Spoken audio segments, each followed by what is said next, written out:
hello there, and welcome to a brand new episode of the DNF1 F1 Podcast, a show where we take all of the latest news, gossip, and events in the world of Formula One, and we relay that back to you for your listening or viewing pleasure, depending on which platform you choose to follow on. And I've got to say, guys, an absolutely incredible way to end the summer break. The race that we have just seen, and I think it can only be summed up in one phrase, and that's "Quelle chose incroyable." My French listeners and Canadian followers, obviously, who speak French will know exactly what I'm talking about, but what an incredible race. Eventually won by Esteban Ocon for Alpine, his first win in Formula One, the 111th winner in the history of Formula One. And, you know, summing this race up with me now, and we're going to try our best to try and sum this up, but a special guest of ours, a friend of ours from the Alpine F1 podcast over in the States. Definitely check that out, guys. It's a really good podcast. It is Andy joining with us. Andy, first of all, thanks for coming on the show. And what a time to come on and be a guest and unscramble this episode with me. I mean, boy, did we pick a good one to do this. I was just saying, I've been a Formula One fan for over 30 years. I have never seen some of what we saw here today. I've been racking my brain for the last 2 hours trying to figure out what everything that just went down. Bonkers, absolutely bonkers race. We have to take a break now. I want more, man. Yeah, I mean, I completely agree with you. And yeah, you have heard us right, guys. You're not tuning in, and this is like a parody. Esteban Ocon, that's Alpine, true, has won the Hungarian Grand Prix. Yes, and that happened.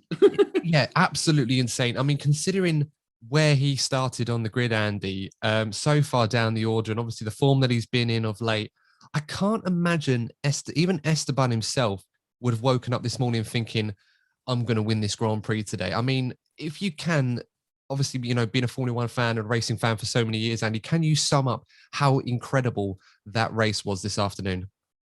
Well, I mean, a lot of times I know we, at least on our podcast, we talk about, you know, the opportunities when they come and who's going to fall on it. The top three teams basically fumbled today, and it was Alpine and Esteban Ocon who picked it up. And well, to you, I'll use an English football term as opposed to an American football term. They scored the open net goal today, and the opportunity was there, and they took it. And well done to Esteban, because he had to do some mega defending. You talk about sometimes Formula One, you can't ever really defend. Was not the case here. Mega job of defending from a very spry and willing and able combatant in, of all people, Sebastian Vettel. Yeah, no, absolutely. And I think Sebastian Vettel obviously gaining a lot of fans this weekend, more for his wholesomeness and being an incredible human being, as well as an incredibly talented Formula One driver. But of course, we'll get into his story a little bit later on. But I mean, for me, there's so many stories to take from this Grand Prix. And of course, there's no better place to start than Esteban Ocon, a young man who has had his hardships trying to get into motorsport. Obviously, the sacrifices that he and his family had to make to get him into Formula One, it is an incredible story. And when he first made his debut in Formula One, I think it was in, trying to remember my years right, was it 2015, 2016 in the Manor? I think he come late in I think his debut was in COTA, wasn't it, at the US Grand Prix? Yeah, he was. It was one of those backmarker teams. And the thing that you could tell about him right away was this was not a short little driver. He's a tall guy. And I think that even to this day, that's always kind of compromised him. I mean, I think they were even talking earlier this season about in the Alpine, they wanted to redo the chassis because he thought he was sitting up too high in the car.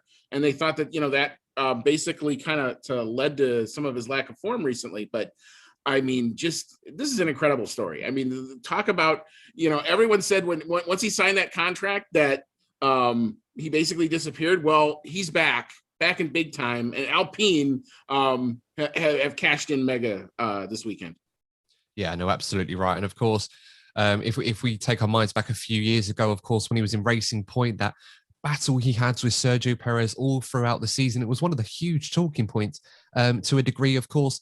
And then the story was that he was meant to, at least for the time being, be lined up with a move to Renault a few years ago before, of course, Sergio Perez managed to save the team financially at Racing Point, obviously until the consortium led by Lawrence Stroll obviously took over. And then Daniel Ricciardo made the shock move, leaving Red Bull to go to Renault for 2018, which of course left Esteban without a seat, left him with in Formula One with at a bit of a crossroads. Of course, will he, won't he, with Mercedes for some time? And then, of course, will he get back into Formula One? He eventually did. And of course, all of that summed up leads us to where we are today, getting a win at the Hungarian Grand Prix. And I'll be honest with you, Andy, I think a lot of people were talking about Esteban Ocon for years now as one of the drivers in the future to watch out for.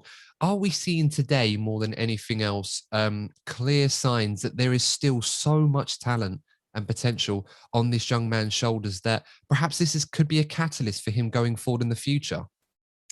Well, it's certainly a boost of confidence, if nothing else. I guarantee you that. I mean, he's going to be riding very high into the next couple of races, and rightfully so. But he's always been, the knock on him has always been untapped potential, untapped potential. When were we ever going to see it? We saw it today. You give some of these guys, and it just goes to show a lot of drivers, I think they're misjudged because of the fact that you have these dominant cars in the first 2 or 3 positions in the championship, that these guys never basically get a bite at the apple. Well, when they get a bite at the apple, you saw great racecraft. Heck, you saw Nicholas Latifi have great racecraft today. You saw George Russell have great racecraft today, and Fernando Alonso have great racecraft. And we knew that was always there. But, I mean, Esteban's, I think, was on another level. So this was, I think, the potential being, the promise finally meeting the potential, and it paid off big time. Yeah, absolutely. And, as you pointed out, every so often we do get a crazy Formula One race like we did today. I think of the Italian Grand Prix last season, of course, that eventually led to another French driver, Pierre Gasly, getting his maiden win in the sport. And it was a very wholesome occasion. It's one of those moments in sport, I think, if you're romantic about sports with a passion, it really does put everything into perspective and really allows you to appreciate the story that these young men and women, of course, go through every single day to achieve their dreams in the sport at this elite level. And then all on one day, everything seems to come together. And as you said, Andy, there's always an opportunity for someone to step up and take the day, steal the occasion and steal the headlines. And Esteban Ocon was the star today. It was an incredible day for him, incredible story for the Alpine team, of course, who are looking to try and establish their own identity in the sport. And they certainly did so today. Hopefully for their sake, there may be many more days like that in the future. But let's break this race down bit by bit. I mean, there's no place other than to start at the very, very beginning of this race. Of course, half an hour before the race, we were sort of wondering, will the rain come? Won't the rain come? There were rumors saying the rain was going to come at some point in the race. It then surprised everybody. I was tweeting out radars trying to tell people it was coming. I did. I noticed. I'm our resident weather expert on our own podcast back in the States. So whenever I say rain is likely and it doesn't come, I get all this guff from all these different places for it. So I'm like, no, it's coming. It's seriously going to come. I promise we're going to get one. And we did. It certainly did. Yeah. I mean, it left everyone in a bit of a scramble almost. It reminds me of the Brazilian Grand Prix. I think it was back in 2008. And obviously just before the race, the rain hit and everyone was sort of going a bit crazy all over the place, changing tires, putting on the intermediate tires, which of course was the right tire. But then, of course, we eventually got the race start, and that kind of set off the catalyst for the turn of events that would follow throughout, obviously eventually leading to Ocon winning. And obviously what had happened was, as we're going into turn 1, Valtteri Bottas gets stuck behind Lando Norris after a poor getaway, snatches a break, and he's basically aquaplaning into the back of Ocon, which led to a chain of events, which eventually led to Norris, I should say, not Ocon, Bottas. Yeah, I was going to say Bottas went into Norris went into Perez. Those all 3 of those were out. I'm actually watching a replay of it now, believe it or not, as I'm trying to see it. Yeah, Bottas goes into Norris goes into Perez. Bottas then clips Verstappen. And it was basically pinball Formula One going into that corner. So Lando's race effectively over at about the 590 meter mark of the 600 meters. He did manage to get the car back to the pits, but they could not, even under the red flag, do enough repairs in order to fix that car. So he was out. And a lot of the championship contenders and the protagonists that we get used to talking about, their days were done. Yeah, it was such a shame for the likes of Norris. And of course, the 2 Red Bull drivers, as you mentioned, Andy, both of them having their races ruined. Perez, of course, his was terminal, as was Norris's. Verstappen was able to continue, but on a very heavily damaged car. And to his credit, probably did a great job to get the points today, must be said, or at least only, I think it was one championship point he ended up scoring at the end, which of course could make the difference in this championship. You never know. You never know. I mean, it's the same deal like going for the point for fastest lap. They all add up in the end, and it could be separated. It's that close. I mean, this thing, even maybe 2-3 races ago, had really gotten wide between Mercedes and Red Bull. Not anymore. It's way tightened up. Yeah, absolutely. But I mean, for Red Bull, obviously from their perspective, it's going to be very, very hard for them to sort of come to terms with what has happened over the last couple of races. I mean, if we take our minds back to the sprint race at Silverstone a couple of weeks ago, obviously the aftermath of obviously the huge talking points that was going into this race, which has become almost a bit of a moot point owing to what we've seen today. But Red Bull, at least as far as Verstappen was concerned, was 33 points ahead of Lewis Hamilton going into the main race at Silverstone. And of course, what happened between them two, that collision, leading to Verstappen retiring and Hamilton managing to take advantage and winning the race after serving his penalty. And then, of course, today, Hamilton managed to recover his race, which, of course, we'll get into a bit later on. But it's now left them in a position where Verstappen was 33 points ahead. He's now 6 points behind Lewis Hamilton.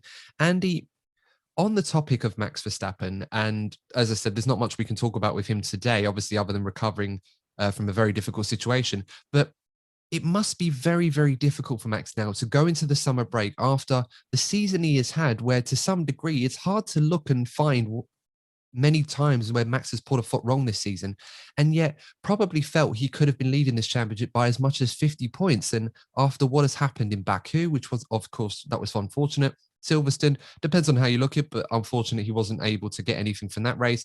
And today, he now finds himself not only not leading this championship, but trying to figure out how he's going to be able to pull himself together to the rest of the season. I mean, I suppose for him, the summer breaks probably come at the right time, but how on earth is Max going to be able to mentally readjust himself to go again? Well, he's going to have to go back and rewatch probably the 4 or 5 race winning streak. I mean, that's what I would do. I would re-rack those videos and put them on and know fundamentally, I still think the Red Bull car is the slightly faster car. These were 2 tracks that we just came from in the UK and here in Hungary that Lewis Hamilton loves. He just loves those tracks. And in spite of the fact that you'd look at this track and you'd say, this is an aero track, this should be Red Bull Haven, Lewis Hamilton has won here 8 different times. So you don't do that unless you're kind of at one with this place.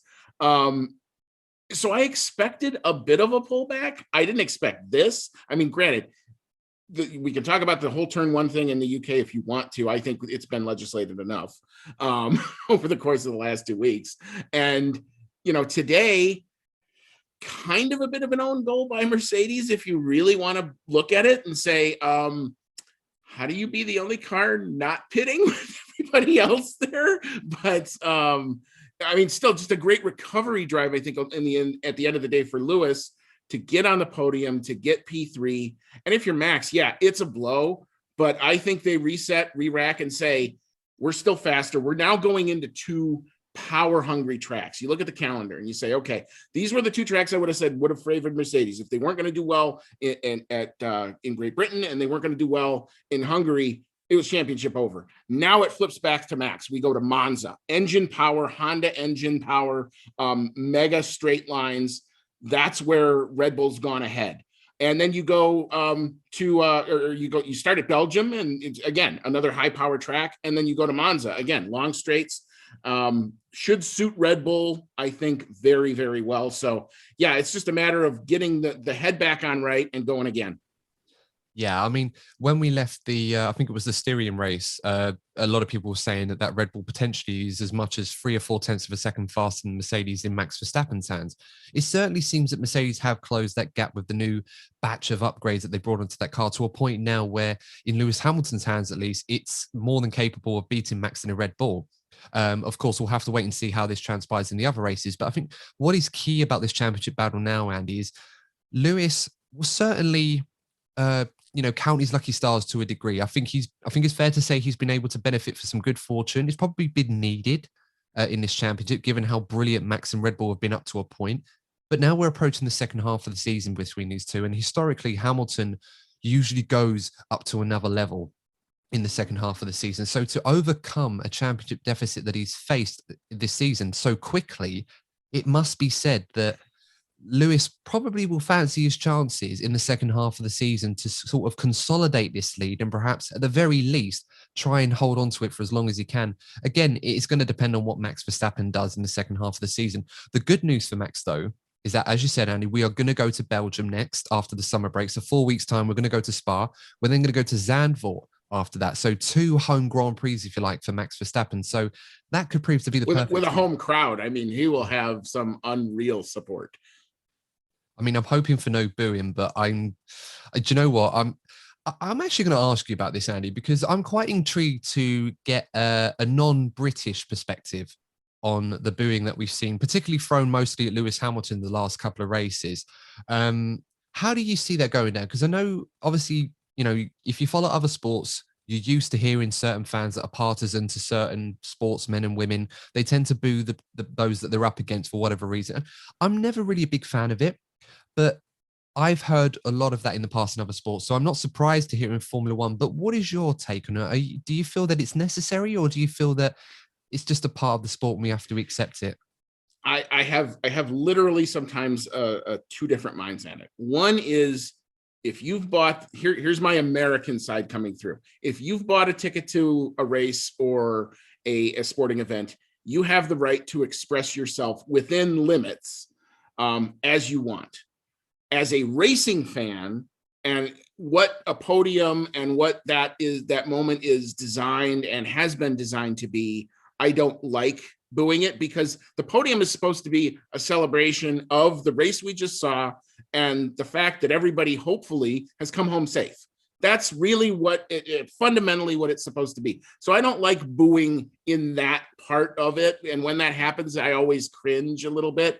But again, I go back to, if you've bought your ticket and you want to show a displeasure towards a team or a driver, again, within limits.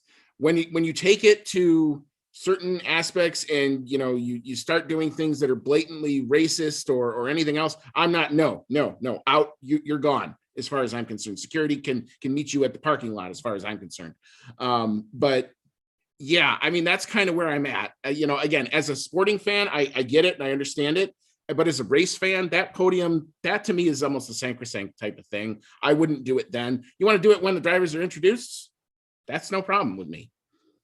Yeah, no, I think I probably would say, yeah, you've summed it up pretty much as well as anyone could have done, Andy, to be honest. I mean, it's not something I'm surprised to hear and see, but there obviously is within limits. And of course, the fans, when you buy a ticket like that, you want to express your passion in a way. Of course, you are entitled to do that, but there are limits to, how far you can go. And of course, the reasons for it. And as you mentioned, nobody should tolerate any form of discrimination, whether that be racism, sexism, or sexual orientation of all kinds. And that shouldn't be tolerated in sport at all. And I still feel that there is a certain community of people in the minority, of course, that don't appreciate this, that aren't real fans of this sport and don't belong here for different reasons. I mean, we should stress that one of the arguments I see on social media in the UK is a lot of it seems to be directed toward Lewis Hamilton. And in a way, that's kind of true.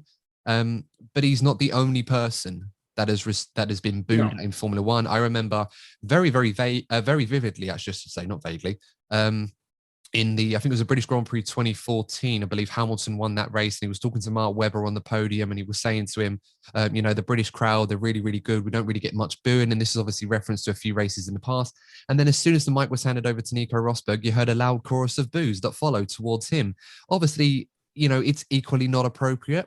And, something we don't really want to hear. And I think you're right. These drivers risk their lives for our entertainment. And I think on the podium, as the sacrosanct, as you mentioned, they deserve that level of respect and appreciation. No one wants to hear that. We want a clean, fair fight between two of the best drivers in the world right now and the best machinery. And that's always the best thing. And hopefully we're going to get that.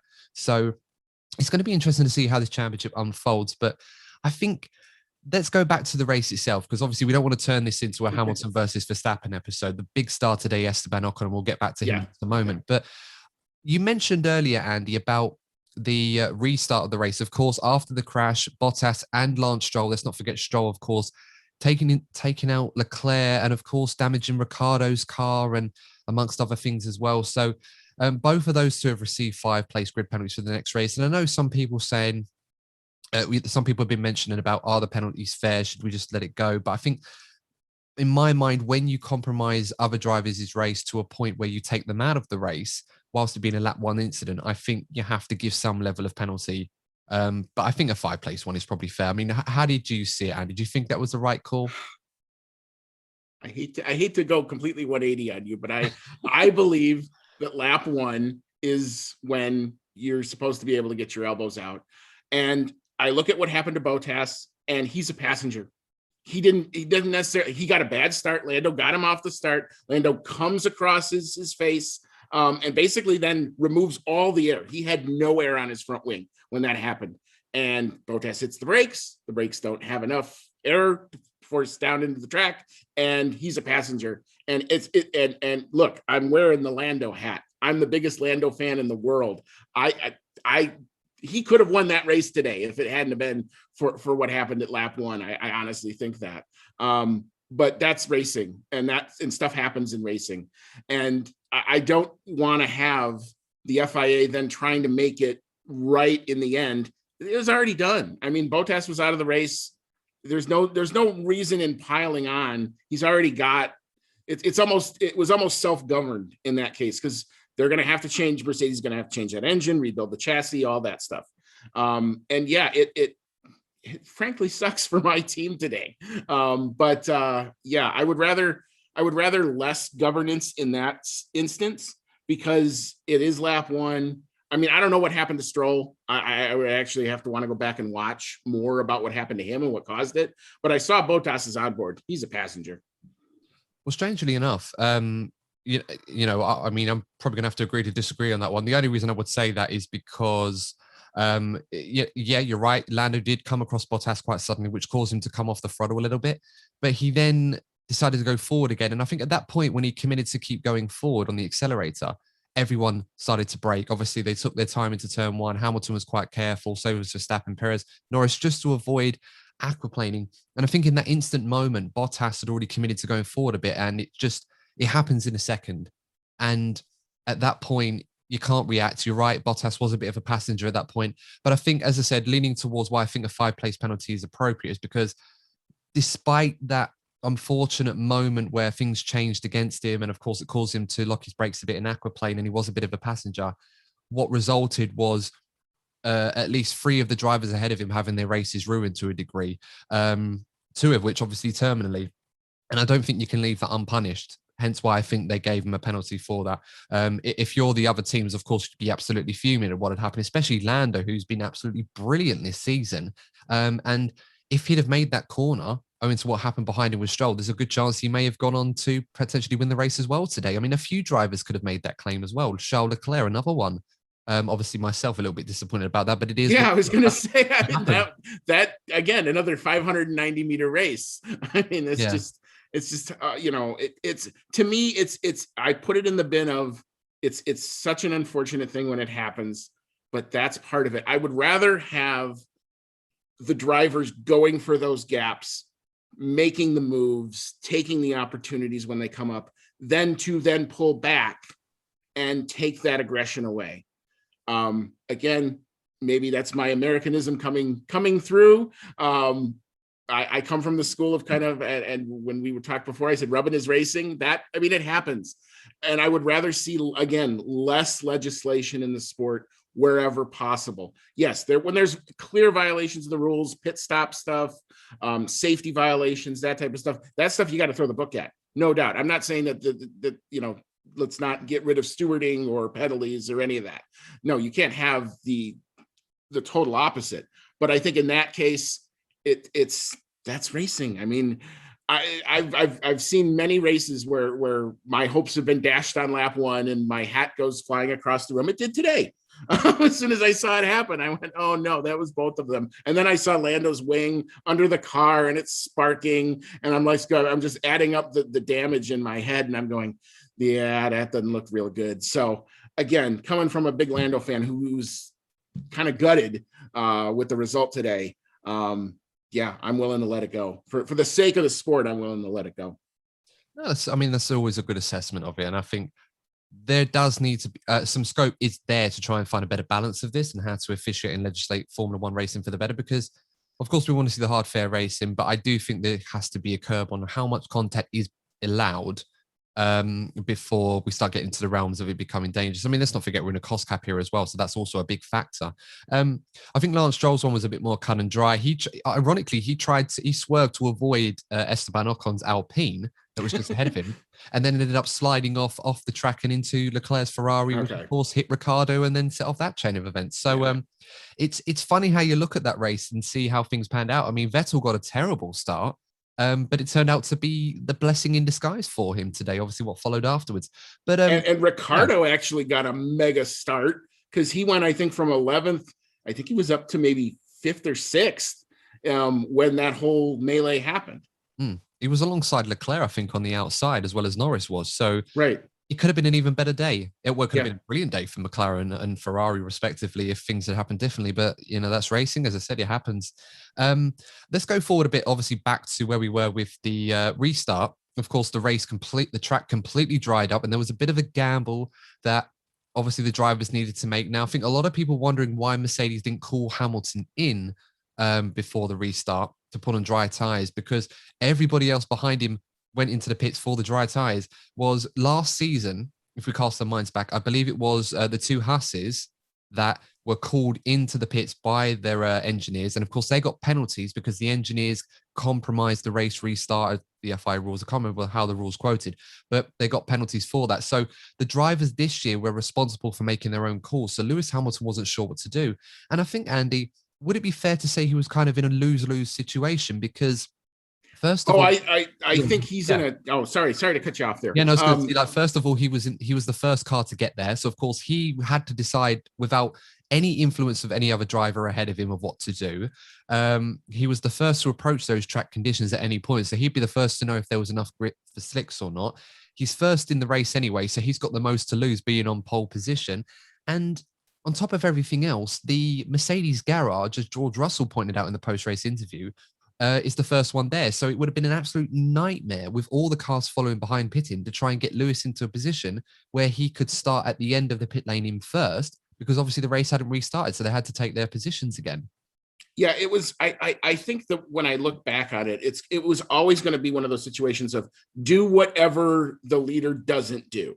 If Lewis comes in, there's a good chance everybody else just stays out because they want to have Mercedes not be in the front. If Lewis doesn't come in, which is what ended up happening, what shocked me was I expected like Ocon and a few other guys to come in. I didn't expect the entire field to come in after him and basically ending up with a restart of one car. I've never seen it. We've seen 6 in Indianapolis in 2005. I've never seen a restart with one car. Now I have. I didn't know that was possible until today. I mean, the meme material was just amazing. I literally some of my personal favorites were me and all my friends that like Formula One, with just a picture of Hamilton on his own on the grid. I think there was another one on F1 2021 lobbies online when the internet's a bit laggy and it's just on the grid. It's just like some of them were absolutely brilliant. Oh, I want a still shot of Hamilton alone on the grid, just to have it, just to say that this was just an amazing moment. Memes irrespective, but yes, just an amazing moment. There is one on social media. I don't think I've seen one yet that says, so I'm trademarking this now if anyone does put it on social media after this podcast comes out. But I think I haven't seen one with the caption saying, how am I going to tell my grandkids that Lewis Hamilton didn't win a one-car race and he's on his own on the grid? Yeah, that's so yeah, it's absolutely amazing to see. It's funny because I kind of said to my brother who I was watching the race with that I got a funny feeling Hamilton's going to go on and everyone else is going to dive into the pits because the track was bone dry. It dried out. That sun came out and it didn't rain enough. I mean, you kind of saw it. I don't know if you guys had a chance to catch the F3 race that happened earlier that morning, but and it comes on in this part of the country when it's still very, very dark out, by the way. So you have to be kind of a mega fan to watch F3 at 4:45 a.m. But It had rained significantly, and that track dried out by the end of the 20 laps. So you could see, you kind of had data points to say this track dries out fast because it was still very hot. And then the sun came out. Yeah, no, I mean, it was quite funny. I actually did watch that race myself. It was quite convenient timing as well, because I think I was watching this morning, I was watching the Olympics, the golf. I think Schauffele winning the gold medal. And of course, they had the bronze medal shootout, which, that was always quite fun to watch. But then turning it over to the F3 race. And yeah, you're absolutely right, Andy. The heat in Hungary, and it just dries up the circuit so quickly as soon as the sun comes out. And I think that just caught everybody by surprise in the F1 race today, how quick that track dried out, to the point where we wouldn't have been on the Inters longer than, well, not that long at all, really. And we never saw the rain after that since. But of course, what followed led us to this situation where we ended up with a race-long battle between Esteban Ocon and Sebastian Vettel. And at any point, Andy, did you feel that it seemed inevitable that Vettel was going to get Ocon at some point and win this race? Because we had Esteban Ocon, a young driver whose best result, of course, second place in the Sakir Grand Prix last season. So, of course, he had been on the podium and he had some experience. Very successful in junior categories, Formula 3 champion in the same year that Max Verstappen was competing with him back in the GP3 years. Of course, the competition was quite heavy then, but he was up against a 4-time world champion, won over 50 Grand Prix, one of the best drivers the sport has ever seen. Can you describe what kind of pressure Ocon must have been under, and how impressed you were that he was able to deal with that to a point where he just had the race under control? Well, he did. I think his biggest advantage was the track itself, because this is a very difficult place to overtake. And if you're going to make a move, it has to be a move of precision. Now, of course, the guy behind him happens to be a guy who's really good at sometimes precision in Sebastian Vettel. So to have that, and I actually do think the Aston Martin was overall probably quicker. But it's about placing the car, hitting your marks, doing it consistently, not over revving.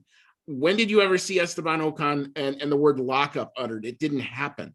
So to be in that pressure cooker for right around 60 some odd laps, once Hamilton comes in, I mean, it was Ocon and Vettel 1-2 till the end. Alpine did the pit stop right. I mean, they could have fumbled it there. There were all sorts of opportunities. A couple of times, I know Ocon was coming up on some lap traffic.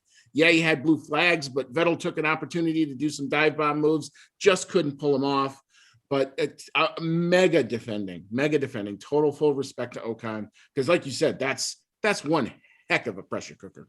It really is. And it was a thoroughly deserved win for Esteban Ocon under the circumstance. And of course, Sebastian Vettel as well. We can't forget how good he was today, especially, there've been moments this season where I think we've seen hints of the Sebastian of old, some of the races where he's performed rather well. It took a while, of course, for him to get used to this new car. He did such little running in preseason testing, so he was already on the back foot after a very difficult ending to his time at Ferrari. I mean, how impressed were you with Vettel today? Because you could argue to a degree that obviously, other than the track itself, the characteristics making it very difficult for him to overtake Ocon in probably a better performing car on the day. But that pit stop in the one pit stop they made later on in the race, there was a bit of a delay in that pit stop. That could have potentially been the difference, because the undercut was mega. And I'd say if it wasn't for that, perhaps Vettel would have won today. Yeah, I mean, for a guy sometimes that a lot of fans I know have started to kind of write off as almost being done. When's he going to retire? That type of stuff. I've said 2021 is the year of old is still good. We've seen it in the Indy 500 with Helio Castroneves, and we're seeing it with Fernando Alonso in Formula One. And oh yeah, we're still seeing it every now and again with Sebastian Vettel in F1. Dude's a 4-time world champion. He didn't do that. He didn't get that handed to him. So, I mean, there's still a ton of skill there.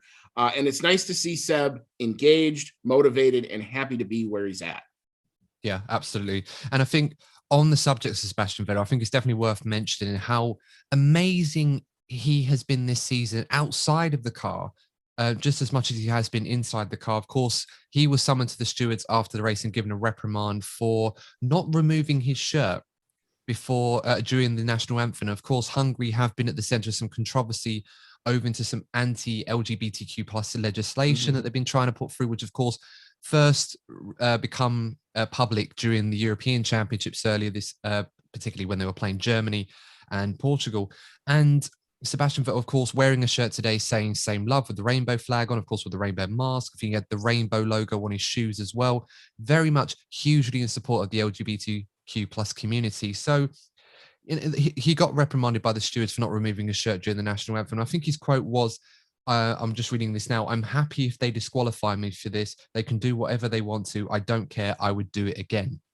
Now, obviously, this isn't a subject that a lot of people perhaps are comfortable talking about, but I think for the benefit of this, I think we should just, give it a mention.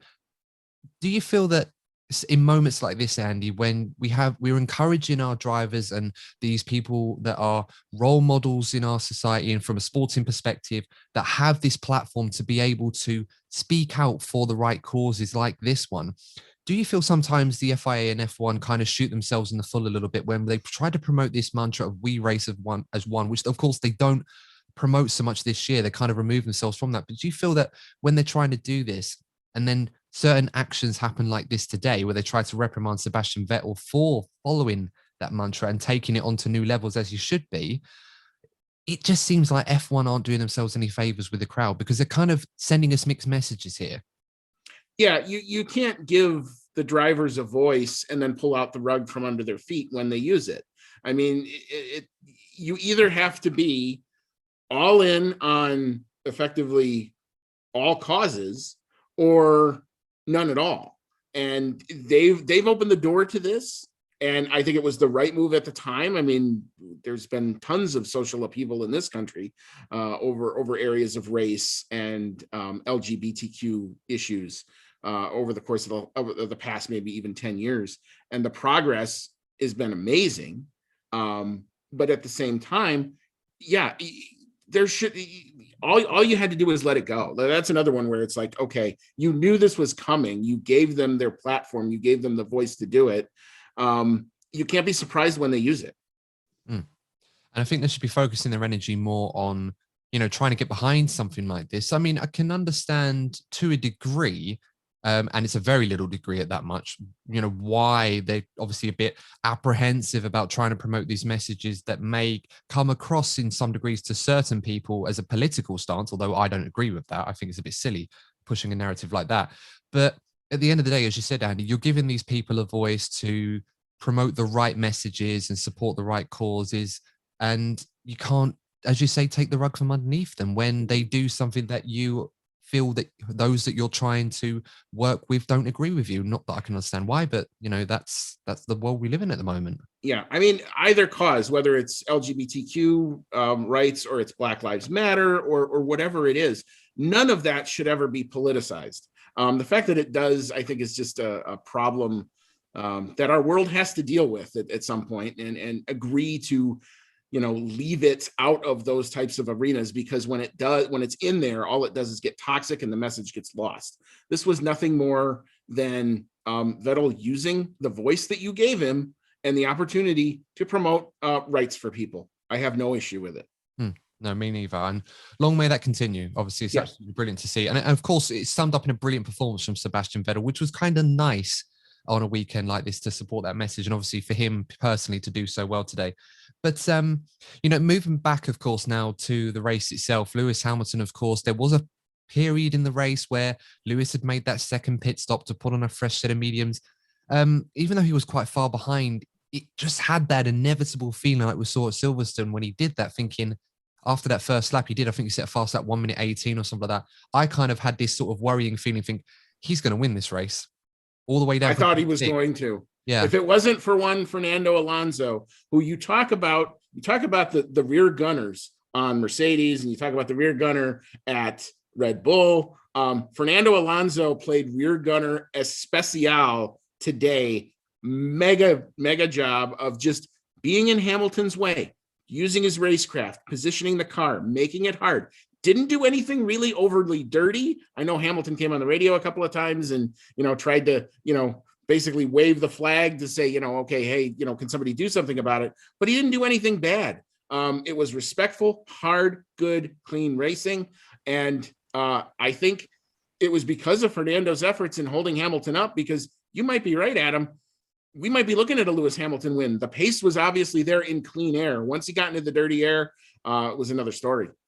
Yeah, absolutely. And I think it was Fernando's 40th this weekend, but he was very much in the generous giving mood as far as his teammates concerned. I mean, if we're going to praise Esteban Ocon for the victory, you're absolutely right, Andy. We have to credit Fernando Alonso with a huge assist for his teammate, which of course Esteban very much embraced him for at the end of the race. Again, very, very beautiful scenes between the two of them for Alonso to acknowledge what a day this was for Esteban. Of course, the scene 18 years ago where Fernando Alonso won his first Grand Prix for the Renault team. So it's kind of a nice way that that's all come full circle in a way. And for me, when I was watching that piece of driving from Fernando, the defensive battle we had with Lewis Hamilton, it was absolutely incredible. I mean, we talk about hard, fair racing. I think right there you saw on the limit what that looks like in its best form. It reminded me of that fight between him and Michael Schumacher many years ago at the Imola Grand Prix, where Fernando was clearly not fast enough to keep Michael back, but somehow found a way to make that Renault as wide as a London bus around that circuit. You just couldn't find a way past him. And if it wasn't for that mistake that he made into turn one later on in the race, Lewis probably wouldn't have passed him altogether, let alone get onto the podium. And as you pointed out, Andy, that bought Ocon the crucial time he needed to maintain that gap he had, which eventually Lewis catching both him and Vettel on the final lap. But alas, it wasn't enough and allowed the two of them to keep their respective positions. So an incredible performance from Fernando Alonso. I mean, it kind of sums up Alpine in general this season. They started off very much at the bottom end of the midfield. You know, a lot of people think they're quick, but we're not quite convinced that they're going to be competing for the top 3 or 4 positions in the pecking order. And it's taken a while for Alonso to get settled into this car, into this team, and find his role as he did in the past with Renault famously. But now we're seeing both drivers, at least today, springboard the Alpine team now above Aston Martin and AlphaTauri in the championship. It's as an exciting battle as anywhere else on the grid right now, but the momentum does seem to be within that team. Do you think that they can continue this in the second half of the season? Or do you feel that Aston Martin and AlphaTauri can find what they need to find respectively to throw their hand into this battle?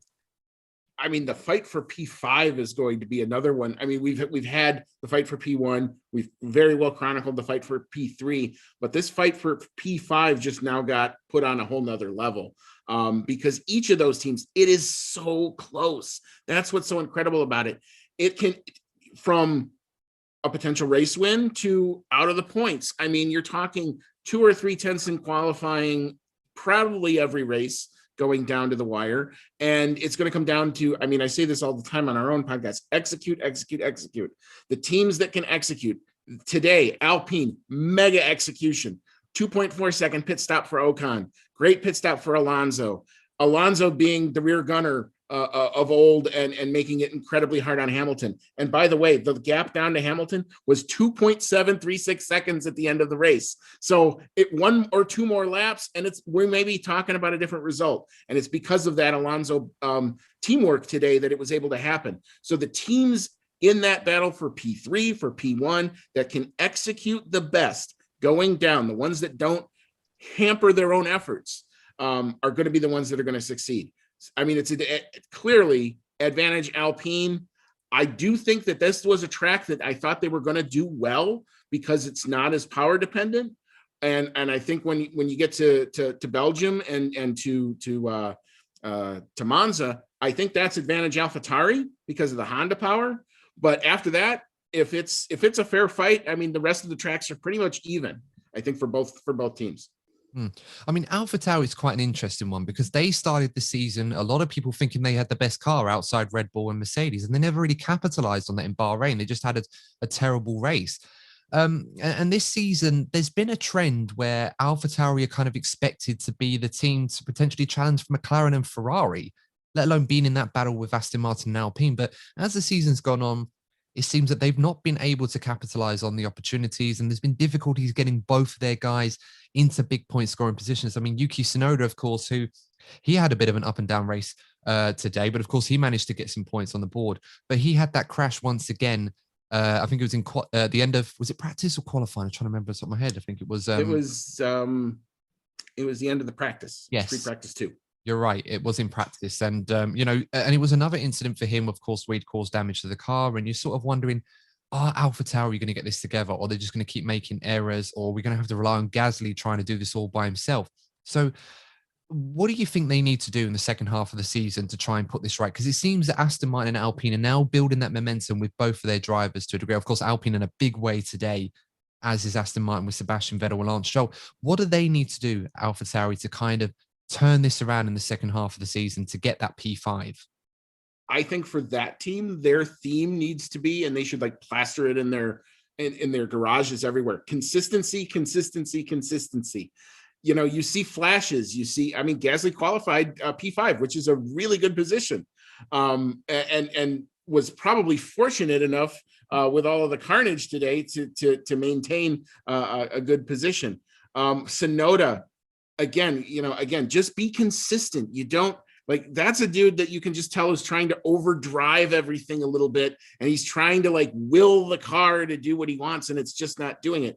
I think if he kind of can listen more to the car, everyone keeps telling him to calm down. I don't know that he has to necessarily calm down. But it's look at the situation a little bit different. Get maybe more its perspective for him, because if he understands, hey, I have to let the race come to me a little bit. But again, I circle back to, it's got to be consistency with AlphaTauri. They can't flash on Friday and be nowhere on Saturday and nowhere on Sunday, or they can't flash Friday and Saturday and be nowhere on Sunday. It's got to be about good, clean, consistent weekends for them. Yeah, absolutely agree with that one. Let's move over to the battle for best of the rest between McLaren and Ferrari. A bit of a strange day, all in all. Of course, McLaren ultimately, I'm just checking the results again just to make sure. Yeah, McLaren ultimately scoring no points today, which has been, without doubt, the worst day for them this season. You know, they've been brilliant all season, McLaren, in this fight with Ferrari. They really have. It's quite refreshing to see those two teams duking it out again. Hopefully in the future, it will be for P1 and 2, not necessarily P3. But a day that could have potentially promised so much more for McLaren, ultimately ending up in them just basically toting up the damage bill on their car. As a McLaren fan, Andy, of course, I'm trying not to rub this in because that's all right. I'm with you to a degree for Ferrari. I'm going to get it later tonight when James gets on and wants to record with us. I'm kind of counting on James to do his part for the script. I doubt Deanna's probably going to join in the fun. I'm not sure what John's going to do, but we'll have to wait and see. But of course, guys, incidentally, if you do want to check out the crew at Outlet F1 Podcast, I definitely recommend it. I'll leave a link in the description below. Of course, I featured on that, and it's a brilliant channel with some brilliant people on the show, so definitely check them out. Thank you very much. Appreciate that. No problem at all. We're all in this big community together. So definitely game recognizes game, if you like. But with McLaren, I mean, of course, going into the summer break, it's not a bad time to kind of reflect on this. But excluding today aside, of course, being a disappointing day, how would you sum up McLaren so far this season? I think, well, if I go back to where I thought that this team was going to be like after testing, I was encouraged the fact that they were able, a lot of people, you get into the season and you forget kind of where these things came from. This is the only team on the grid that, number one, changed engines, and number two, used all of their development tokens in a part of the car that they probably wouldn't have chosen, given development of everything else. So they were coming in very much compromised. They had a brand new driver in Daniel Ricciardo, who'd never driven a Mercedes power unit before. And they pretty much, because they only had Lando there, pretty much kind of designed that car around him, I think. And I think that's why you're seeing Lando be so far out in front. And you're also seeing Lando come of age at the right time. This was his third year in Formula One. It was kind of go or no go time. He's gone mega. He's probably even going so far as to overdrive that car a little bit. And it's been a tremendous first half of the season. Today, not so much, but again, as a McLaren fan, it is so fun to watch the evolution and watch the teamwork. It is not the bromance of the Lando Sainz relationship anymore, but they're supporting each other and they do what they can for each other. And they've played the team game. You've seen races where Lando's come on the radio and says, hey, I need free air. If Danny can let me by, I can do something with free air. And they let it happen. They do a great job of taking the race kind of as it is in front of them and trying to be the racy. They usually go with the raciest strategy, and that's the part that I love about it. It's going to be between them and Ferrari. There's going to be tracks where McLaren are heavy. and really good, like we saw in Austria. And there's going to be tracks where Ferrari are going to be awesome, like we thought we were going to see today. I mean, I had this one pegged as this is where Ferrari, hot temperatures, slow corners. This should have been Ferrari's dream setup. I'm still trying to figure out what happened after Q2, because in practice they were really good. They were third and fourth. Probably should have qualified better. But hey, and again, the lap one incident, we'll never know what Charles Leclerc's race pace looked like. But Carlos Sainz looked darn impressive for a good chunk of that race today. And it's quite refreshing, actually, because I think bigger picture is probably what we have to kind of consider when we weigh this all up, because right now there's 3 points between McLaren and Ferrari. It's clear as day that whilst the bragging rights for the Drivers' Championship is always going to be apparent, Lando Norris emphatically leading that at the moment ahead of the two Ferrari drivers who are on the same points, actually, I should mention as well, which is quite interesting. But it's the bigger picture of the constructors. I think that's where the fight is between those two teams. I don't think the drivers are too bothered about that too much. They want the constructors title. That's where the fight is. So, we've had ups and downs this season between both teams. They've had their high moments, their low moments. McLaren seem at this point to be better at consolidating opportunities when they do come to them, especially Lando Norris, whereas Ferrari have had days where they could have done so much more, but have ended up tripping over themselves or been unfortunate. I think today is a great example with Carlos Sainz's strategy. And on Saturday, of course, he had that moment in Q2 where he cost himself a chance at getting a decent grid position for the race, ended up in P14. Ultimately, that didn't matter because it kind of kept him out of the firing line. Unfortunately, I was going to say it worked out in the end. Exactly. It worked. It's a blessing in disguise. I mean, when you look at Ocon, Vettel and Sainz in particular, where they started and where they finished, it's like, it's a good thing they didn't qualify better. I mean, Leclerc qualified probably not as well as he would have liked, but even still, he may have still ended up in the carnage no matter what. It was just damned if you do, damned if you don't. So, it's one of those where I think Ferrari have to kind of look at it for what it is. Sainz, yes, he was disappointed not to get on the podium, but ultimately I think he would have took P4 if he was offered it, and Ferrari are much closer to McLaren. What interested me the most, though, and I must say does sum up Ferrari to a T this season, and it has been for the way they've been for the last few seasons, is Carlos Sainz overruling the Ferrari team strategist during the opening stint to go longer because he wanted to give himself more options later on the race. And you got to say, Andy, despite not getting on the podium, given how Carlos struggled on the hard tires, he was probably spot on in terms of getting that strategy call. Yeah, we have an award on our podcast called Analysis Paralysis that we've almost renamed Mattia Bonato 101, simply because when he makes decisions, bad things tend to happen. So, I mean, good on Carlos for making that call. And again, doing it at 200 miles an hour.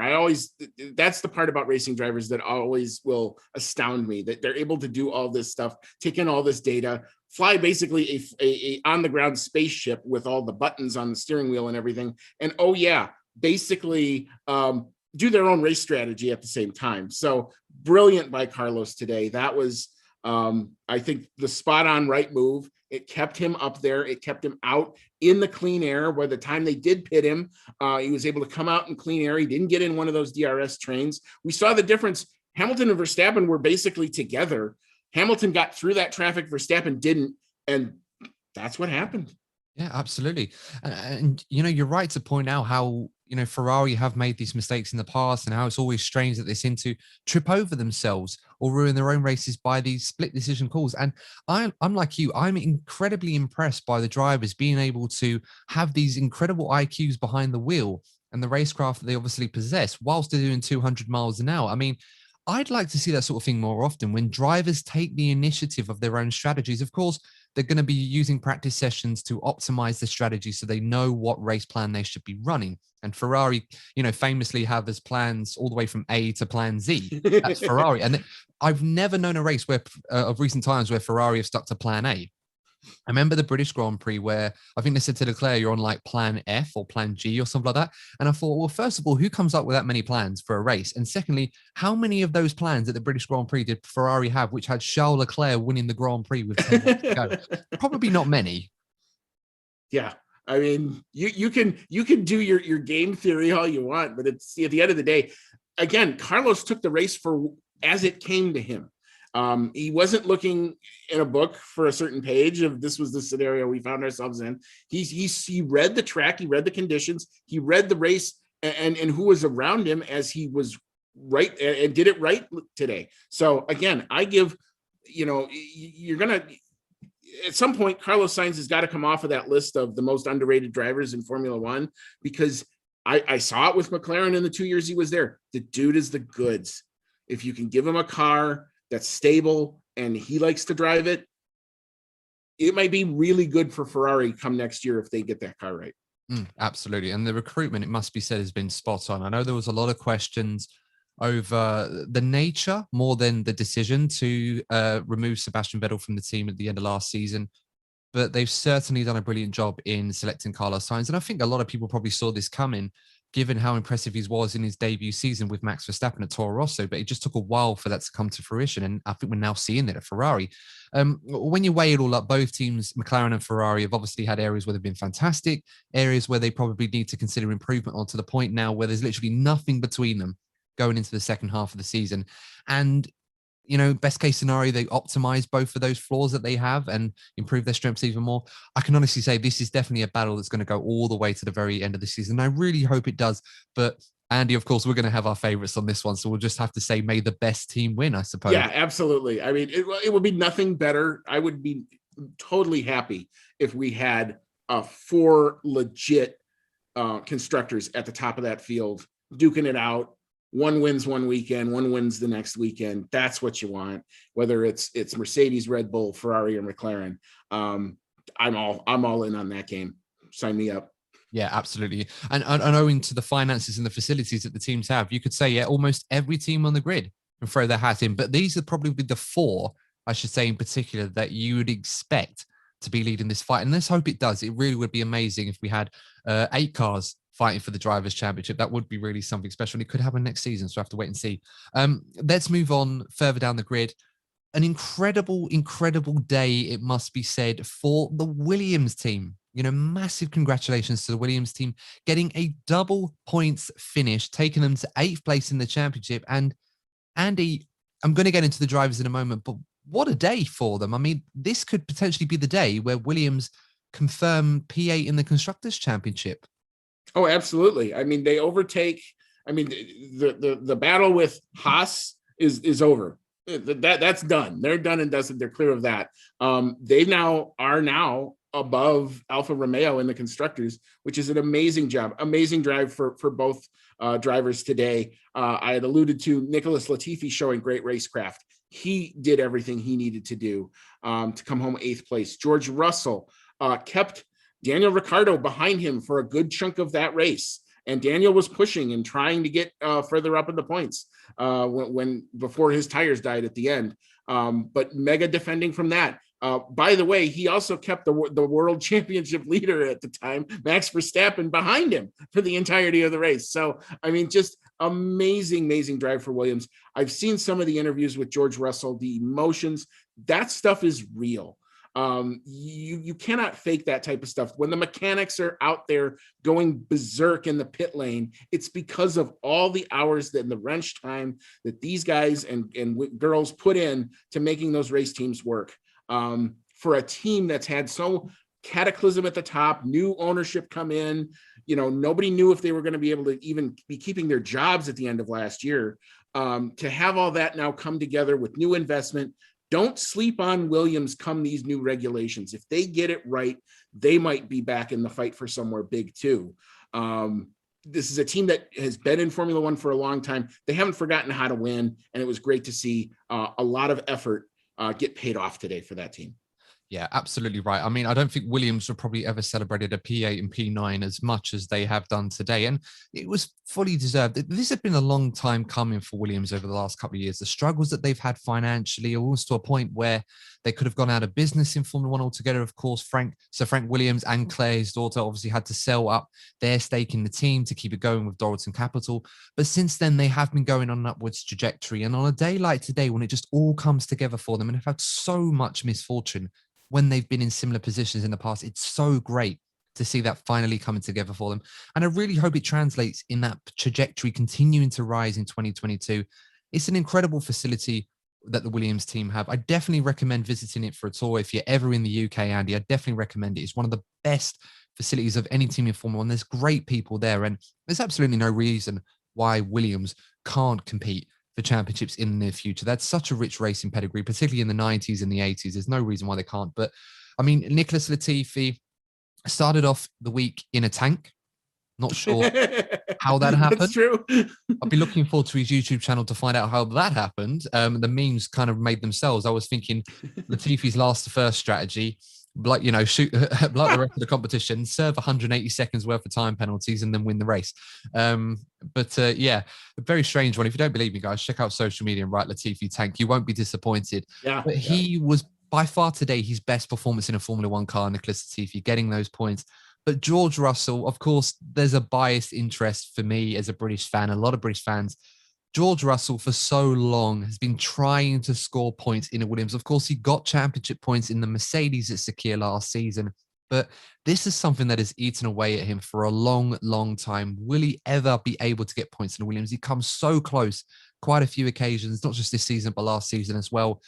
To see him get that P9 today, and the emotion, as you said, it's so, so real. It's really, really major. You can't help but feel for the guy. I mean, the part that surprised me the most, Andy, was the fact that halfway through the race, when he was running in the points, he said to the Williams team, whilst Latifi was P3 in the opening stint on merit, he said, if you need to compromise my race to help Nicky, do it. And I thought, that's amazing team play from George Russell. But the other half of me is like, don't be crazy. You can get points yourself. Just focus on that job and let Nicky take care of himself. He's a big boy, Well, I also wonder if he knows if Toto's going to hear that at some point. And the fact that it got played did more to help maybe his future career than anything, any sort of result today. But I mean, still great to be able to be willing to do that. To be in that position to be able to calculate and know who's around you while you're circulating. I mean, you had Lewis today trying to figure out where he was half the time, is yelling at his team, trying to say, where the heck am I? But to be able to keep your head about you when everyone else is losing theirs, that's what, and again, Williams took the open goal and they scored in it.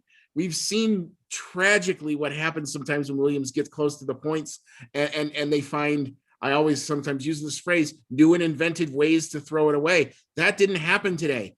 So again, full marks. Congratulations to both Williams drivers, the whole team, everybody connected to that team. This is your day. Live it up. Yeah, absolutely right. Couldn't have said it better myself. And as I said, it could prove vital in the Constructors' Championship this season for them. On the topic of George Russell, and I'm glad you kind of brought up, is Toto Wolff paying attention to the radio message you mentioned about being a team player for Nicholas Latifi today? Thankfully, he didn't come to that, of course. But is this perhaps ideal circumstances for George Russell, what happened today? Because, of course, there's still a case of we don't know if Mercedes are going to pull the trigger and promote George into the Mercedes. A lot of us believe that it's a matter of time where it's going to happen. Potentially, it could happen during this summer break where we get official confirmation. But on a day like where Valtteri Bottas, for lack of a better way of putting it, messed up and ruined his own race, albeit Mercedes did benefit by and large when you consider the bigger picture from it. Of course, it was unintentional. There was no way you could prove that Valtteri and would premeditated that. And then even if you could, like, you don't know Valtteri Bottas very well because he's not the sort of person to do that. But right. On a day like today where it went so horribly wrong for him at the start, and for George Russell, it went so brilliantly well. Is this potentially the catalyst that was needed to swing the pendulum in George Russell's favor in terms of getting that seat over Bottas for 2022 at Mercedes? Well, he certainly did everything within his power and with some luck, not in his power to have that happen. The flag totally, if the winds had shifted a little bit towards Valtteri after the British Grand Prix, it shifted way back towards George today because, hey, he's in the points and Valtteri's car is in pieces in a Mercedes garage right now. They're trying to assess whether or not that engine's going to be okay. And what else, they have to do to put the car back together for the next race in 4 weeks. If this isn't the catalyst for that decision, I don't know what other arguments George Russell could have made today.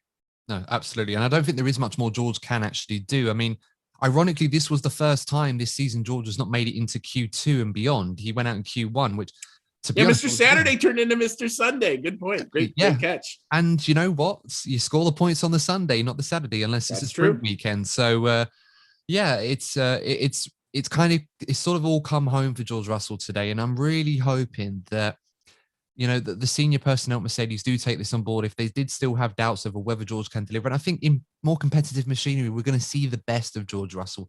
He certainly upped his level at the Sakir race, and we saw a different element to him, perhaps stuff that anyone who had watched him in the F2 or F3 series before, when he was so dominant in the past, would remember, and perhaps an even newer level on top of that. So we'll just have to wait and see what confirmation we get if Mercedes confirm their driver lineup for next season. A lot of us think they will by then, but we'll have to wait and see what happens before the Belgian Grand Prix in 4 weeks' time.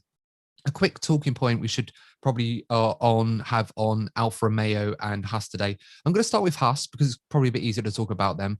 They're probably not expecting much, and in a day that was so crazy for them, they're probably going to be pretty happy with P13 for Mick Schumacher, who, let's be honest, Andy, probably drove a great race and was probably happy to be competing with other cars today, even if he was being overtaken a lot.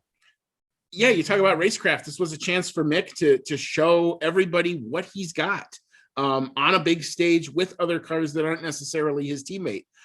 So he did, I think, a tremendous job on race pace.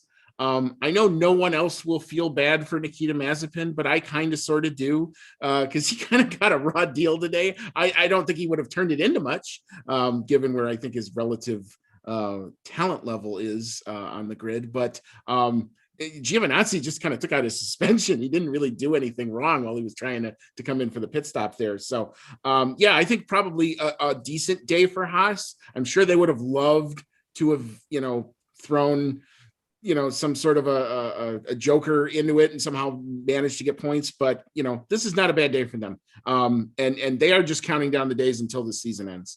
Yeah.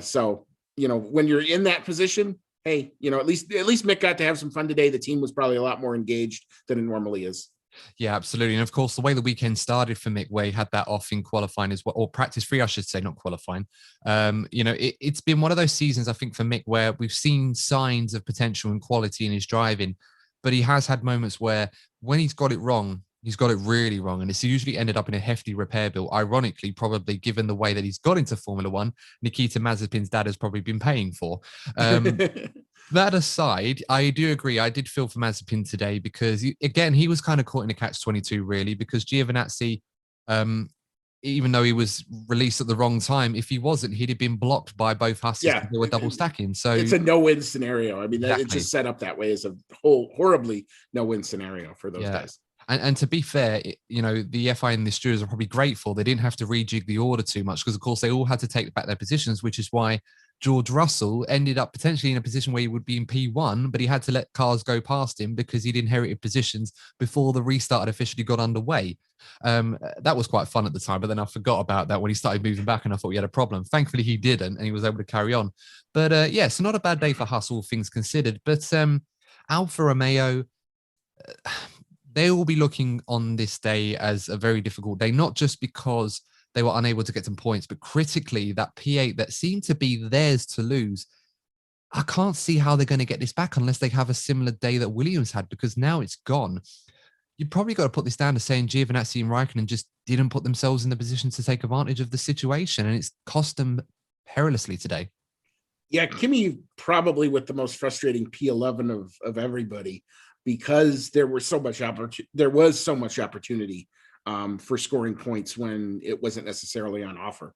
So, yeah, I mean, the Gio thing is a pit lane thing. They obviously got slapped really hard by the stewards. I thought when Raikkonen got the penalty early, they did the smart thing. They just took it right away. They tried to make lemonade out of a lemon, but it just wasn't to be. I know Raikkonen was on soft tires at the end, and that's why he was able to get past Ricciardo relatively easily when Danny Rick's tires were dead. But what could have been, and now they're back in P9, and they now have to start looking for opportunities to really throw some Hail Marys to try to get a point or two, because that P8 is just as important as P5 is for them. Absolutely. And given that they've only got 2 points, they're going to have to, at the very, very least, triple their current total to try and get anywhere near Williams in this constructors battle. And it's these fine margins that really, it's not just, bragging rights, it's prize money as well, which for Alfa Romeo is so, so critical for them, probably more so than Williams at this point. And, all that's being said, we're going to be talking about driver transfer rumors over the summer break in a future episode. But as soon as I got you here, Andy, there's always a lot of rumors going on with Alfa Romeo. Kimi Räikkönen, of course, we don't know if this is going to be his last season. We haven't heard any indication that it's going to be, but a lot of us probably expect it to with the new regulations coming in. It seems the right time to move Kimi on, and there's plenty of drivers waiting in the wings for the opportunity. If Alfa Romeo eventually do not overhaul Williams and get that P8 this season, do you feel that this Alfa Romeo will react by bringing in an all-new driver lineup? Do you feel that Giovinazzi probably needs to get Alfa Romeo to P8 to save his seat? Well, for whatever reason, Ferrari really liked Giovinazzi, whether it's his Italian background or they see something that I think a lot of very smart people don't necessarily see. They seem to think that it's there. His is always one of the more frustrating ones because I don't always understand why they just give him the benefit of the doubt. Like it's never been in question, because you're right. I think it would be fair that he's had enough time in that car to be able to say, it's time for a result. You've got to help get us back into P8 or we're going to have some issues. The Raikkonen seat, I think this has got to be close to the end of his tour. I don't know what else he wants to try to accomplish with that team. And then that makes that seat interesting because let's just say for a second, let's just game it out for a minute. If Bottas is out and it's not back to Williams and it's not a Russell Bottas swap, as is rarely rumored, the Alfa Romeo seat becomes the best next position, unless you're saying the Williams seat is better now, for an experienced driver to maybe still be able to score points, given where the driver market is right now. So it's that Bottas decision with Mercedes is going to be the linchpin that kicks off a whole ton of domino movement. I saw the on Twitter earlier this week, the shot of the Bottas in the Alfa Romeo uniform.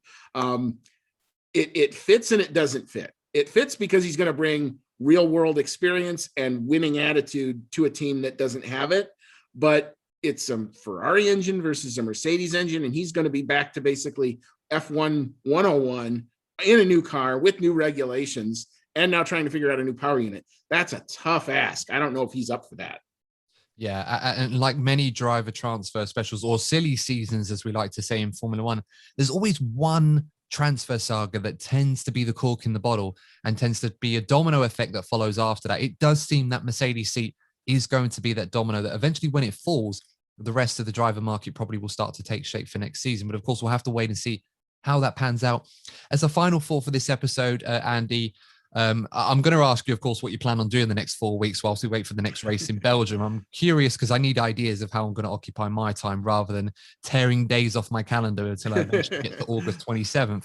But this championship battle now between Hamilton and Verstappen, we've now got to a point, of course, as I mentioned earlier, Verstappen could have felt that he could have been 50 points clear of Hamilton, and now he's 6 points behind in a season where you'd have to take some doing to figure out where Max has gone wrong this season, because there's not many opportunities or occasions where that's happened. But to add extra caveats to this, or extra elements, if you like, to this championship battle, of course, it's another day where Red Bull have kind of paid the price for collisions on top of everything else, where now both of their cars sustained damage today. Of course, they'll have to fix in a budget cap. Perez, of course, had engine damage after the race. Verstappen had to have an engine change because of a crack that formed following the crash in Silverstone. Do you feel that, despite the war of words kind of being finally cast to the wayside, even with the protests and everything else that happened, do you feel now that, what's Red Bull's next move in this? Because it's very hard for them to come across as the victim in this situation, owing to stuff that's been said. And I'm interested to get a non-British perspective on this, because it's been very much portrayed almost as if Max Verstappen drove into Lewis Hamilton rather than it being the other way around. Of course, I'm not, what it was. But What is Red Bull's next move in this? Because the cars are getting damaged, the engines are getting damaged, the damage bills are racking up, and they're still trying to win a world championship, which up until now, they're being complete control of. I think for Red Bull, their biggest challenge and what I think let Mercedes back into it, yes, the collisions totally, I mean, on paper, 100% did that. But Red Bull's mentality didn't shift once they got out to their lead. We've talked about this many times on our show, because the role reversal between being the hunter and the hunted.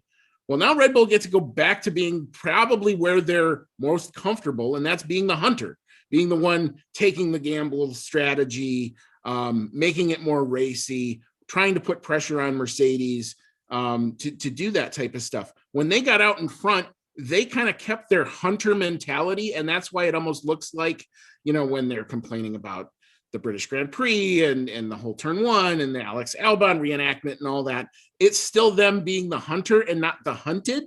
And they never bothered to look big picture. They kept the picture small. If they're going to win this championship, they have to look big picture. They have to look at occasional races that are damage limitation.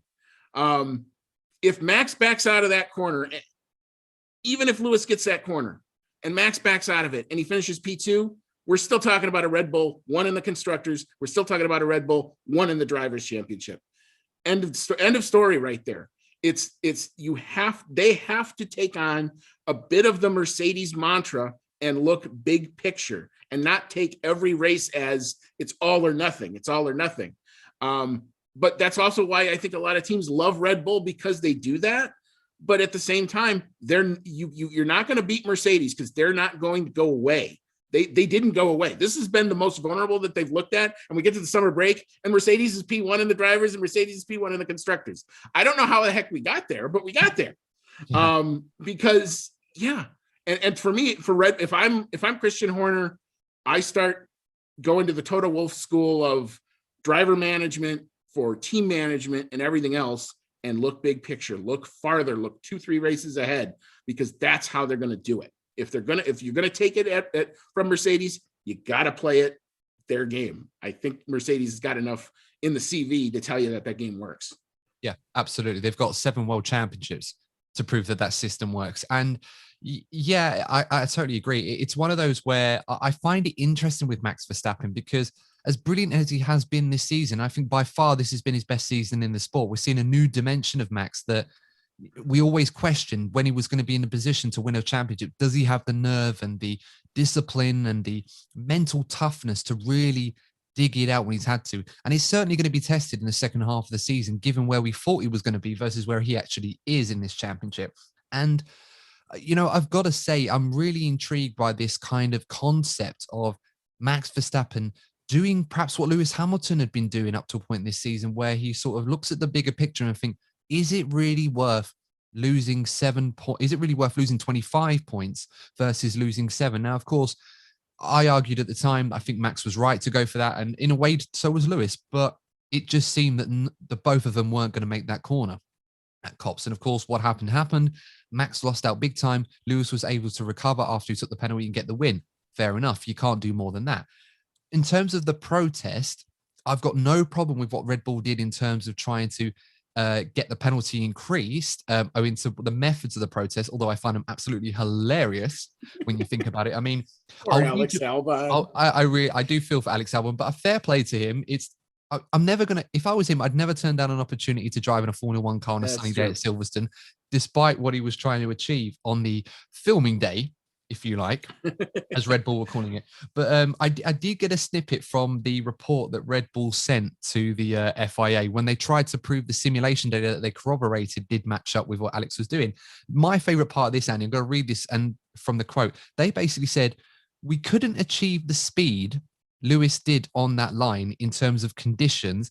Obviously, it was pretty similar, and it was just a useful piece of data to reaffirm what we'd seen in our simulations. Now, for me, the funniest part of that is the fact that they admitted that they couldn't go as fast as Lewis around Copse Corner, even though they were driving a Formula One car that was 2 years older than the one as per the regulations. Of course, they could do as much testing as they wanted. And then, of course, we followed that up with today with the crash that Bottas caused in turn 1. And a lot of people were commenting with the caption, yeah, good luck to Albon trying to recreate that incident during the summer break, testing for Red Bull. Yeah, that would take some talent. If he could do that, if we could recreate that one, I mean, put Alex Albon back in a car, if that's the case. Well, this is it. Yeah. I mean, Alex Albon has been touted with a possible return to AlphaTauri next year, and there's probably no reason why they can't consider it. Of course, it depends on what happens with Tsunoda and Gasly. But that being said, of course, as you pointed out, Andy, I think what's key in this championship now for Red Bull versus Mercedes is, despite the fact that Mercedes have been on the back foot for a long time, they seem to have found a way, perhaps even beyond their own estimations, of putting themselves back into the championship battle. And not only that, now taking the outright lead in both parts, with Lewis Hamilton, of course, leading the Drivers' Championship. For them, they're looking at this as, right, we're just going to go from strength to strength the second half of the season. This is where we start to sprint in this marathon. Red Bull's case, as you pointed out, they probably need to forget about the narrative or what's written in the media or who's the good guys versus the bad guys. I mean, everyone thinks they're the good guy in their own story, and Red Bull probably feel the same in this way. Not to say they're not, but it depends on who you ask and whose perspective. That's got to be cast aside now, because if they're going to continue the way they've been in the last couple of weeks, they're going to come up second best.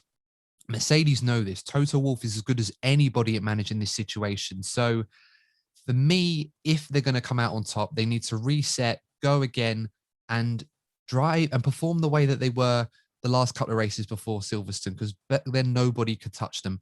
But realistically, do you see that happening, or do you feel that this is going to be more of a neck and neck battle between these two for the rest of the season? I think what you're going to see is it's going to come down to which track suits which car better. And then if that becomes an evening factor, it's going to be both drivers. And in that case, I give it advantage Lewis, simply because he's been there, he's done that.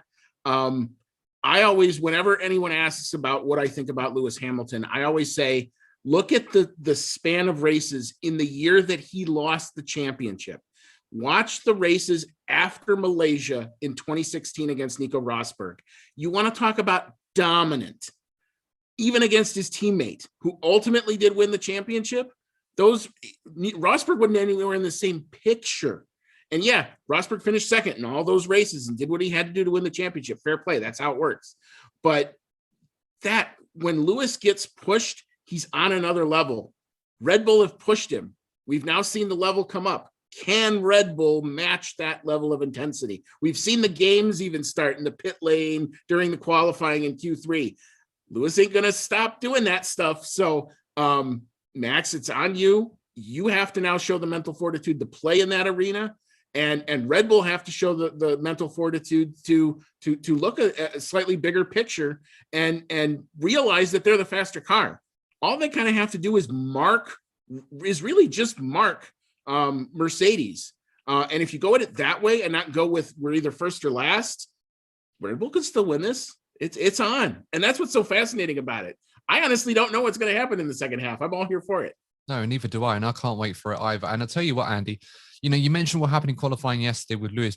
Looked like he was backing both Red Bulls up. I mean, yes, even though the outlaps were similar times to other times, but we all knew what he was doing, and it was perfectly legal. And to be honest, I love that. It's like the equivalent of a phrase that I'm not going to say because I want to keep this PG, if you like, but we use in football terms. And basically, I'm all for it. It's gamesmanship. It's absolutely fine. I want to see Max start using that a bit more. I think Lewis is now giving him license to do that. I want to see Max get his elbows out. I want this to be a hard-fought championship, but in the right spirit, of course. And hopefully the best man and the best team wins at the end. I think that's all we can ask for as Formula One fans. As long as it's the last lap of the last corner at the last circuit, whether that's going to be Jeddah or Abu Dhabi, we'll have to wait and see. But I was going to say, I want that, but that means Abu Dhabi has to be a good race. So let's hope for it. This season, anything is possible. Yeah.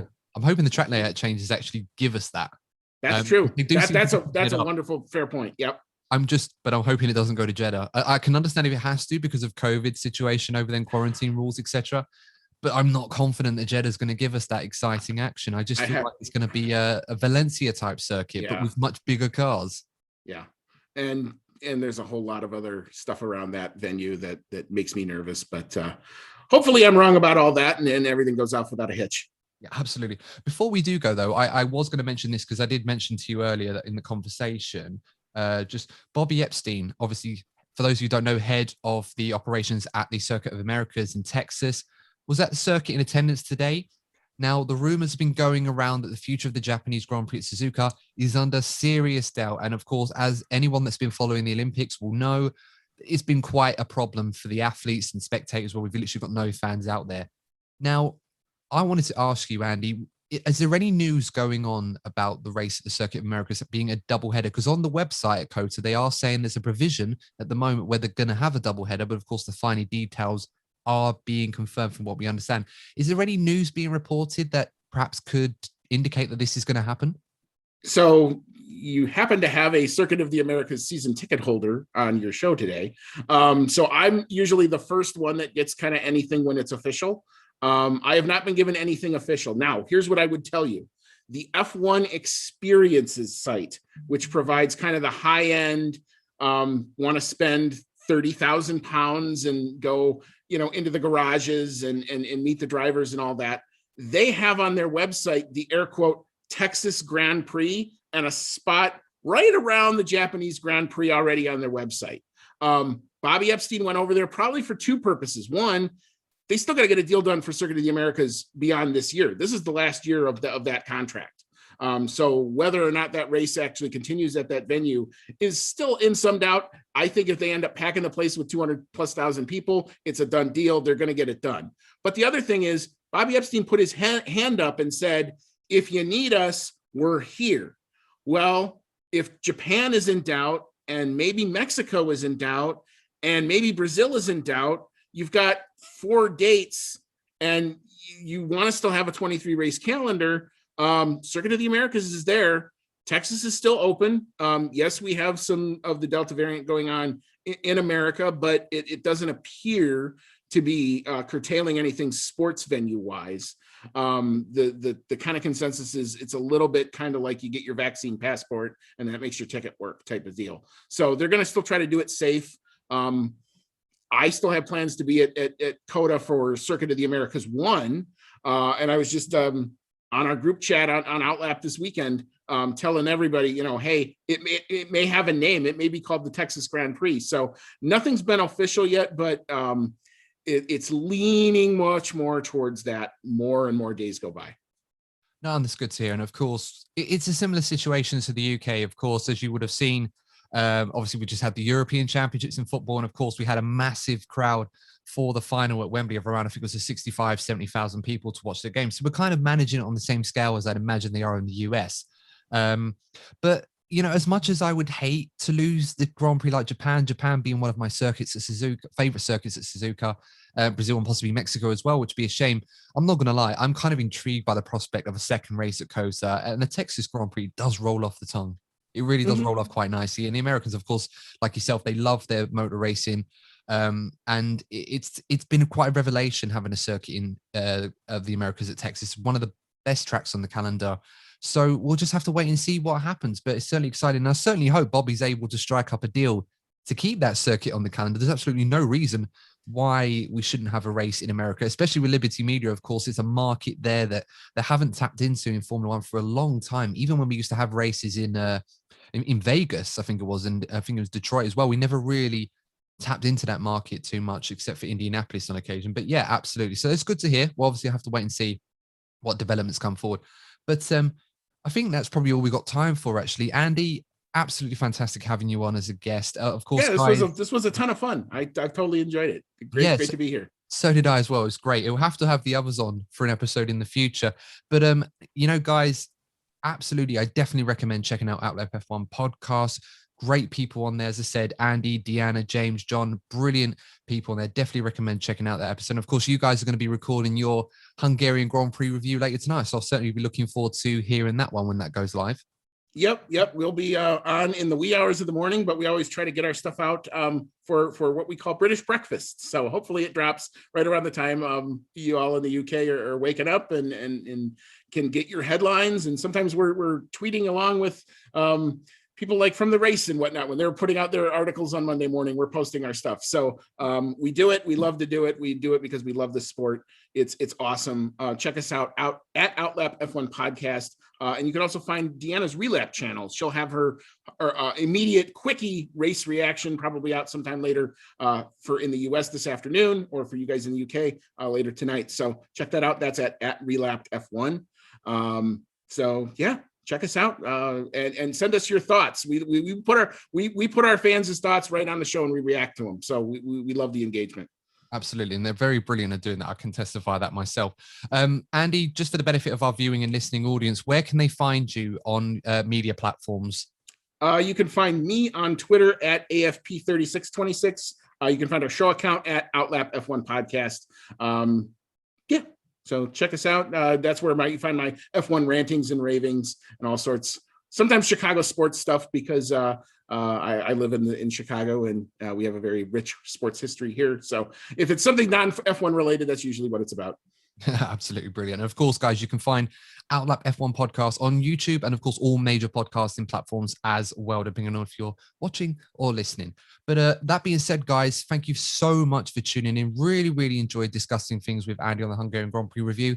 And unfortunately, that's the last race review coming in for the summer break. 4 weeks off now, but of course, there's going to be plenty of content, including an F1 driver transfer special and maybe a retro episode as well, and a few special episodes with a few special guests coming up this summer. So plenty of content for us to be getting stuck into.